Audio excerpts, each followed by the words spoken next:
Turning now to the race for the White House, the newest national poll shows Hillary Clinton ahead of Donald Trump by 6 points. That Fox News survey is one of 4 recent polls now showing Clinton in the lead. The margin, though, does range from 12 points, in fact, to just 2. Bob Cusack, editor-in-chief at The Hill, joins me now to break it all down. And again, Bob, we saw the Q poll, in fact, released yesterday, that showed the race to be a virtual dead heat. And when you involve the Libertarian candidate, Gary Johnson, in fact, the 2 presumptive nominees both fell underneath the 40% mark, still a 2-point difference between the 2. Does that one then seem like an outlier to the other ones we're seeing?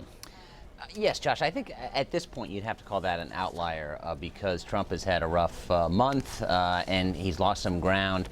Fundraising, bad headlines, that the Clinton camp has such a big, huge cash advantage, and he's gotten into some controversies.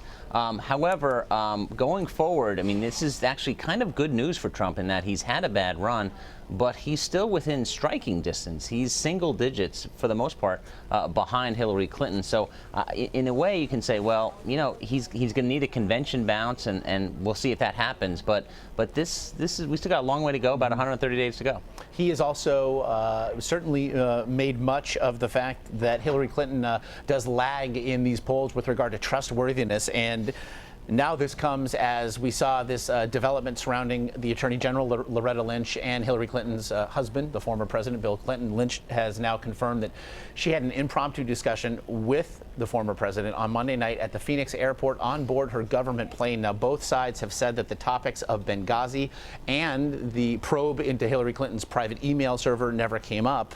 Regardless, the optics here seem to reinforce everything that critics, including Donald Trump, have suggested about the Clintons. Oh, the optics, I think, Josh, are very bad. I mean, this should not have happened. Regardless of what they talked about, Loretta Lynch is going to be deciding basically what the FBI recommends to her, and she's either going to go along with the recommendation. We don't know what that is. I thought it would be out by now, but the appearance here does not look good, and I don't think this story is going to go away. I think there'll be a lot more questions. Republicans are going to pounce. You mentioned Donald Trump is going to be all over this. He can talk about it a lot, and it was not a good thing to do, and I think some Democrats are going to be thinking, what were they thinking in even having a casual chat? Well, and to that point, Bob, it's been there are reports that suggested that the Attorney General was put in something of an uncomfortable human position of having essentially to turn away a former president who wanted to speak with her, if only to say hello and discuss the grandkids. But how is it possible, if nothing else, that the people around these two did not see the impropriety looming? It's a real head shaker. I mean, you know, obviously when you have a former president and he wants to talk to Loretta Lynch, it's tough for aides to shield her. I think it's not like a reporter where aides can say, go away, you know, she doesn't want to talk. This is a former president. He wants to apparently just say hello and exchange some pleasantries. But even when you're doing that, what is the motivation behind that? And that's why I think this was just, you know, it was an inappropriate meeting. And it's not going to go away. And if Loretta Lynch decides, okay, there was nothing, Hillary Clinton did nothing wrong, we're going to be talking about this meeting. Bob, as we then turn, meanwhile, to the Republican side of things, and again, Donald Trump, who may make a meal of what happened there on the Phoenix tarmac, the presumptive GOP nominee is also set to give yet another speech on trade this afternoon in New Hampshire. We can only imagine he will continue to rail against U.S. trade agreements and globalization in general, in so doing, returning us to the heady days of Herbert Hoover.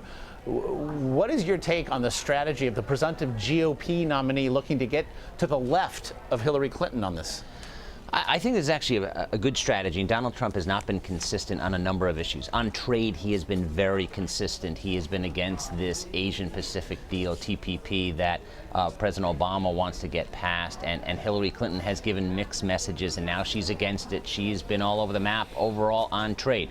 Donald Trump has been consistent. He's been going after NAFTA. That resonates with a lot of households in Pennsylvania and Ohio and Michigan and union workers. So this is his bailiwick. This is something he likes to talk about, and this actually helps him because there is a lot of frustration at some of the trade deals that have gone down under Republican and Democratic administrations. Although, Bob, is there no traction with regard to Donald Trump's really braggadocio with regard to his business practices that have in the past employed the globalization now that he has decided he finds offensive to great financial benefit for the nominee?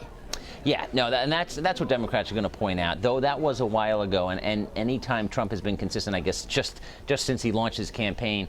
But there's no doubt about it. He's a businessman. He's been involved in a lot of deals, and globalization has certainly helped his empire. But I do think it's an issue that he plays offense on. There are other issues that Hillary Clinton plays offense on. But this is one that Donald Trump, and you see in the polls, doing fairly well, though Hillary Clinton also not doing terribly. But the big thing here is, if you look at the recent CNN ORC poll, hey, I mean, Donald Trump had the edge on the economy, and that's why Hillary Clinton has gone after Trump recently on the economy, because he has a slight edge. Bob Cusack, editor-in-chief of The Hill, must read and a must follow. Bob, thanks so much. Thanks, Josh.